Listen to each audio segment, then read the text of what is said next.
بسم الله الرحمن الرحيم الله ولي الذين آمنوا يخرجهم من الظلمات إلى النور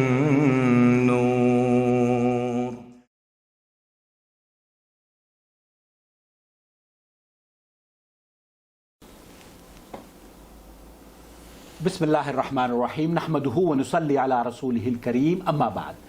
معزز ناظرین کرام، السلام علیکم ورحمۃ اللہ وبرکاتہ. آپ دیکھ رہے ہیں نورٹی وی جدہ اور میں ہوں محمد عاقل. وائس میسیج کے ذریعے سوال آیا ہے. آپ بھی اگر اپنا سوال بھیجنا چاہتے ہوں تو اسکرین پر دیے گئے نمبر کو نوٹ فرما لیں اور ہمیں وائس میسیج کر دیں. سوال آپ کی خدمت میں پیش کروں گا اور پھر اس کا جواب. السلام علیکم سر، میں آپ سے بتاتے بھول ہی جا رہی ہوں. کیا بتاؤں، اتنا ڈر لگ رہا ہے سر. میرا مسئلہ ہے کہ لیوکوریا آتا ہے تو جیسے آتا ہے اور شرمگاہ کے بیچ میں ہی رہ جاتا ہے، ایک دم نیچے نہیں آتا ہے، گرتا نہیں ہے. تو اسے انگلی سے صاف کر دو تو اچھے سے صاف ہو جاتا ہے. اگر اسے اچھے سے نہ صاف کرو تو بار بار قطروں میں ٹپکتا رہے گا. تو اس حالت میں عورت کیا اسے انگلی ڈال کر اچھے سے صاف کر لے؟ کیا اس سے غسل ٹوٹ جائے گا؟ یا روزہ ہے عورت تو کیا روزہ ٹوٹ جائے گا؟ آپ اس سے اچھے سے سمجھا دیں پلیز پلیز پلیز. نہایت ہی اہم سوال ہے ان خواتین کے لیے جو کہ اس بیماری سے گزر رہی ہیں. اللہ رب العالمین ہماری خواتین کو صحت و عافیت عطا فرمائے اور اس بیماری میں ملوث خواتین کو اللہ رب العالمین شفاء عاجلہ اور کاملہ عطا فرمائے. یہ سوال آپ نے سنا. ان بہن سے میں نے اس آڈیو کو شیئر کرنے کی اجازت طلب کی تو انہوں نے کہا کہ یوٹیوب پر آپ اسے شیئر کر سکتے ہیں. تھوڑا تھوڑا آتا ہے شرمگاہ کے بیچ میں. نہ بتائیں پلیز، اسی پر بتائیں اور یوٹیوب پہ بتائیں. بہن نے بتایا کہ اسے یوٹیوب پر آپ شیئر کر سکتے ہیں. جو مادہ شرمگاہ کے اندر رہ جاتا ہے بیماری کی وجہ سے، اسے محترمہ یہ پوچھ رہی ہیں کہ اگر شرمگاہ میں انگلی ڈال کر اسے صاف کر لیتے ہیں تو کیا اس انگلی ڈالنے کی وجہ سے غسل تو واجب نہیں ہوتا اور کیا روزہ تو نہیں ٹوٹ جاتا؟ میں آپ کو سب سے پہلے اس سلسلے میں لجنۃ الدائمہ والافتاء کا جو فتویٰ ہے وہ پیش کرنے کی سعادت حاصل کر رہا ہوں.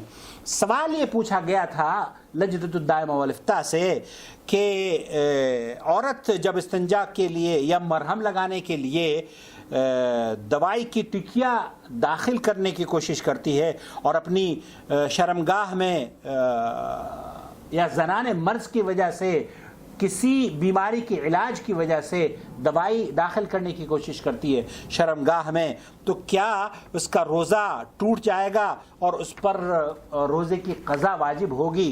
تو جواب لجنۃ الدائمہ والافتاء نے دیا تھا کہ مذکورہ صورتوں کے پائے جانے پر عورت پر غسل جنابت واجب نہیں ہے اور نہ ہی اس کا روزہ فاسد ہوتا ہے. اسی طرح کا جواب فضیلت الشیخ خالد الفلیج سے بھی پوچھا گیا تھا.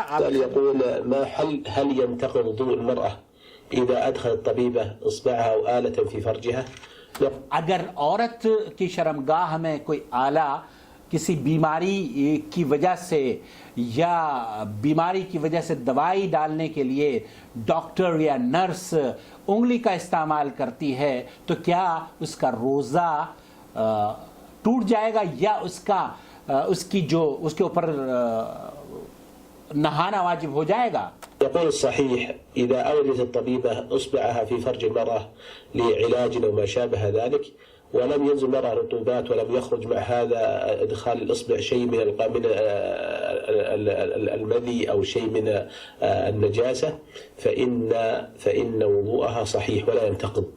وإنما ينتقض الوضوء إذا أدخلت آلة في فرجها وخرج مع هذه الآلة شيء من الرطوبات كالمذي أو شيء من الدم فإن وضوءها ينتقض. أما إذا لم يخرج شيء وإنما أدخلت ما وخرج دون أن يخرج معه شيء من الأذى فإن وضوءها على الصحيح يبقى ولا ينتقض لعدم وجود الدليل الناقض لهذا الوضوء، لعدم وجود الدليل الذي يدل على نقض الوضوء بإدخال الإصبع لإدخال إصبع الطبيبة أو إدخال آلة في فرج المرء.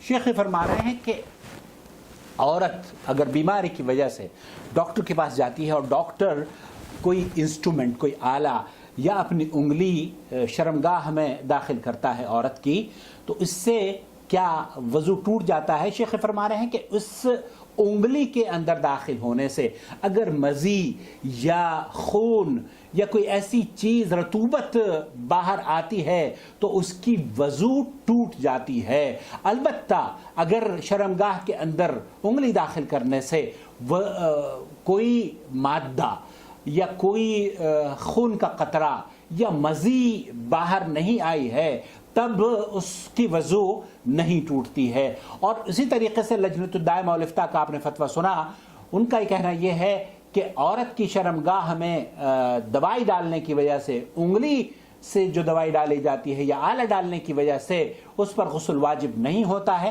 اور نہ ہی اس کا روزہ ٹوٹتا ہے، اسے قضا کرنے کی ضرورت نہیں ہے۔ تو محترمہ ہماری بہن نے جو سوال کیا ہے وہ یہی تھا کہ آیا شرمگاہ میں انگلی داخل کرنے سے اور اس کی صفائی کے لیے جو آپ پروسیس آپ نے ذکر کیا ہے اس سے روزے پر کوئی اثر نہیں پڑتا اور نہ ہی آپ پر غسل واجب ہوتا ہے، اور اگر اس سے انگلی کی وجہ سے کوئی خون یا مزی یا کوئی مواد ایسی انگلی کے ساتھ نکل کر آتی ہے تب تو آپ کی وضو ٹوٹ جاتی ہے، لیکن اگر انگلی خشک نکلتی ہے تو شیخ فرما رہے ہیں کہ اس کی وضو بھی برقرار رہتی ہے، کیونکہ وضو کے ٹوٹنے کی کوئی دلیل قرآن اور حدیث میں نہیں ملتی جس سے کہ یہ بات ثابت ہوتی ہو کہ انگلی داخل کرنے سے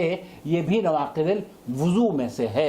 اللہ رب العالمین سے دعا ہے کہ اللہ رب العالمین ہمیں صحیح بات کو عام کرنے اور ہمیں سب کو اس پر عمل کرنے کی توفیق سے نوازے، اور جو ہمارے بیمار ہیں اللہ رب العالمین انہیں شفاء عاجلہ اور کاملہ عطا فرمائے، بیماروں کو اللہ تندرستی دے، مزدور اللہ رب العالمین ان کے مالوں میں برکت عطا فرمائے، اور جو امن اور ڈرے ہوئے اور خوف کے مارے ہیں اے اللہ انہیں امن اور شانتی عطا فرما، اور جو مسلمانوں پر ظلم اور زیادتی کر رہے ہیں اے اللہ رب العالمین وہ کہیں بھی ہوں اس دنیا میں اے اللہ انہیں ہم سب کی آنکھوں کے سامنے نشانہ عبرت بنا، انہیں ایسی بیماریوں میں ملوث فرما جو کہ دنیا انسانیت کی جو دشمن ہیں اللہ رب العالمین انہیں اپنی گرفت میں اور ایسے عذاب میں مبتلا فرما۔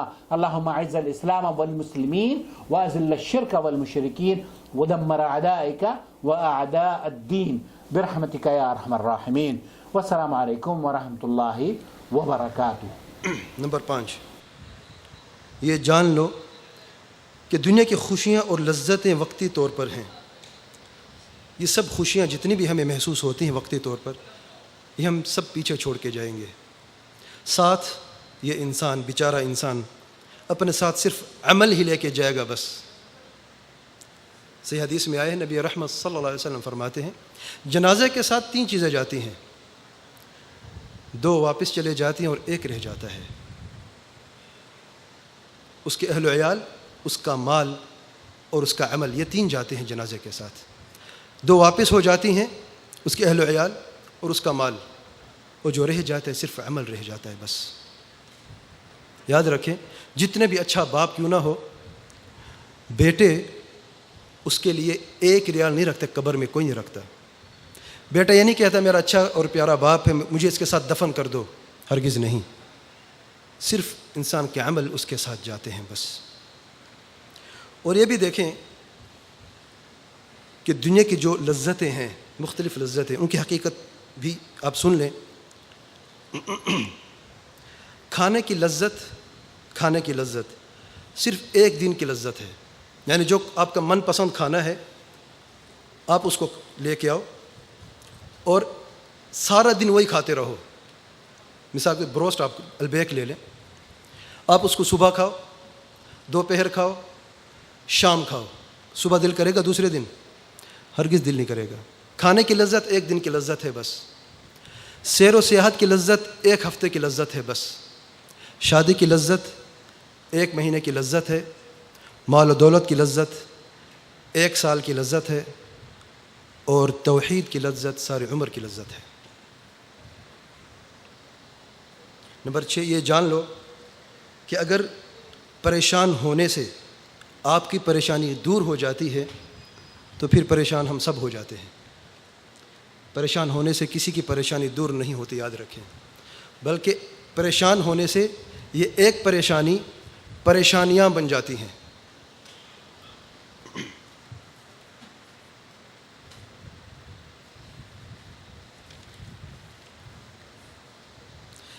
یہ بھی جان لو نمبر 7 کہ اللہ تعالیٰ نے آپ کو مصیبت میں اس لیے مبتلا نہیں کیا کہ وہ آپ کو ہلاک کرنا چاہتا ہے، یاد رکھیں۔ مومن کو اللہ تعالیٰ ہلاک نہیں کرنا چاہتا، مومن کو اللہ تعالیٰ اس لیے مصیبتوں میں آزماتا ہے کہ اس کمزور اور ضعیف بندے کو اللہ تعالیٰ بہت سارے انعامات اور احسانات سے نوازے۔ اگر کوئی گناہ ہے تو وہ جھڑ جائیں، اور ہم سب گنہگار ہیں۔ اگر گناہ ختم ہو جائیں تو بلندی درجات ہوں۔ ارشاد باری تعالیٰ ہے وَلْيُمَحِّصَ الَّذِينَ آمَنُوا وَيَمْحَقَ الْكَافِرِينَ۔ مصیبتوں سے تو کافر ہلاک ہو جاتے ہیں، مومنوں کے لیے تمحیص ہے، کون سچا مومن ہے اور کون جھوٹا مومن ہے، اور بلندی درجات ہیں، کامیابی ہی کامیابی ہے دنیا اور آخرت میں۔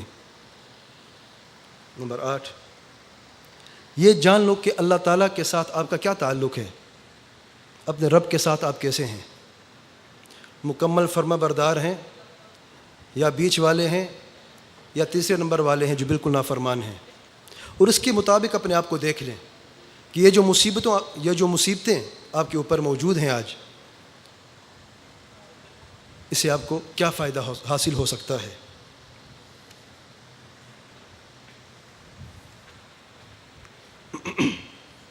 اور یہ بھی جان لو کہ اللہ تعالیٰ ہم سب کے قریب ہے اور سب کی سنتا ہے، اور اللہ تعالیٰ کی یہ حکمت ہے، جب اس انسان کو کمزوریوں میں پیدا کیا ہے تو اس انسان کے لیے درمیان میں کوئی چیز نہیں رکھی۔ آپ براہ راست اپنے رب سے مانگ سکتے ہیں، جیسے میں نے آیت کریمہ شروع میں پڑھ کے سنائی، وَإِذَا سَأَلَكَ عِبَادِي عَنِّي فَإِنِّي قَرِيب۔ اے محمد صلی اللہ علیہ وسلم، جب میرے بندے میرے بارے میں پوچھیں کہ میں کہاں ہوں، قریب ہوں یا دور ہوں، تو ان کو بتا دیجئے فَإِنِّي قَرِيب،